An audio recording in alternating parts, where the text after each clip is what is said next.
Terima kasih Anda masih bersama kami di Hidup Sehat pemirsa. Nah dokter, kali ini kita berangkat lagi dari fakta mitos nih dok. Benar gak sih kalau kita misalnya selalu mengungkapkan ke orang, ayo berpikir positif pada saat mereka kondisinya sulit, ini merupakan ciri bahwa orang tersebut mengalami toxic positivity. Fakta atau mitos dokter? Fakta. Kenapa tuh dok? Karena ketika seseorang sedang mengalami kesulitan, kedukaan, kesusahan, kita tidak boleh serta-merta langsung mengajak orang itu untuk berpikir positif, untuk bisa bersikap positif saat itu juga. Karena itu akan menjadi toxic positivity, hal yang positif tapi toxic, tapi justru membahayakan atau merugikan untuk orang tersebut. Oleh karena itu ya kita perlu memberikan respons yang tepat, memvalidasi dulu emosi atau perasaan seseorang, baru kita memberikan semangat untuk seseorang itu bangkit dari kesulitannya. Nah dok, tapi mungkin pemirsa di rumah belum tahu apa sih sebenarnya toxic positivity itu dan apa sebenarnya ciri-cirinya?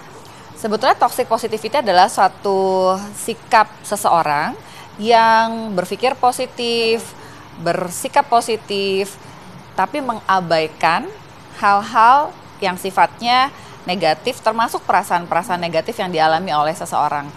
Dan ini bisa justru menjadi toksik atau menjadi racun, jadi hal yang negatif untuk kondisi kesehatan mental seseorang karena mengabaikan perasaan, karena mengabaikan emosi yang muncul. Dan itu hanya akan membuat orang tersebut jadi memendam perasaannya, atau kalau kita yang melakukan toxic positivity kepada sahabat kita misalnya, sahabat kita jadi mau mengekspresikan perasaan jadi nggak berani, karena merasa mungkin jadi salah, takut tidak diterima, akhirnya dia pendam saja, dan itu akan berdampak kepada kesehatan. Bisa muncul anxiety, mungkin gejala depresi, dan bahkan seperti orang awam banyak yang mendengar istilah psikosomatis ya, banyak keluhan fisik, tapi diperiksa oleh dokter tidak ada gangguan yang signifikan terhadap keluhan fisiknya. Jadi dampaknya banyak ya dok ya, bisa kecemasan, salah satunya psikosomatis ya dok ya. Betul. Nah tapi kira-kira dok, sisi positif ini kalau misalnya yang tadi dokter bilang dipendam gitu kan, jadinya seperti bom waktu. Nah ini berpengaruh nggak sih terhadap kondisi fisik seseorang? Sangat berpengaruh. Gimana tuh dok? Ya, karena ketika seseorang itu memendam emosi atau perasaan yang negatif, tubuhnya itu akan tetap berespons sebetulnya. Tubuhnya tetap mengeluarkan hormon-hormon stres. Jadi meskipun di depan dia tertawa, ceria, dia tampak baik-baik saja, dia tetap bekerja, ke kantor seperti biasa, tapi emosi negatifnya itu yang terpendam akan membuat tubuhnya berespons meningkatkan hormon-hormon stres seperti hormon kortisol. Dan ini akan mengganggu metabolisme tubuh, sehingga kadar gula darah bisa naik, kemudian tekanan darah bisa naik, imunitas daya tahan tubuh menurun, sehingga banyak keluhan-keluhan fisik yang mulai bermunculan.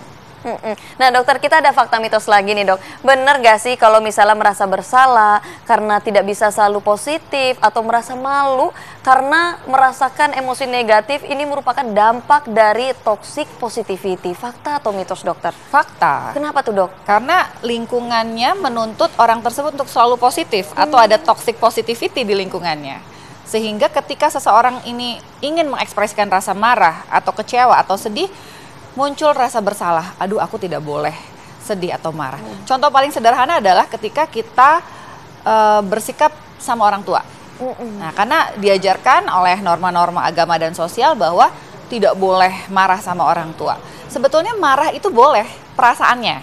Tapi mengekspresikan marahnya itu yang perlu tetap santun dan baik. Iya, tidak boleh tentunya bersikap yang tidak sopan ya kepada orang yang lebih tua misalnya. Tapi marahnya boleh loh, marah itu kan perasaan. Jadi kalau misalnya dia bilang nggak boleh marah sama orang tua, nah itu toxic positivity. Nggak boleh nangis, anak laki-laki nggak boleh nangis, that's toxic positivity.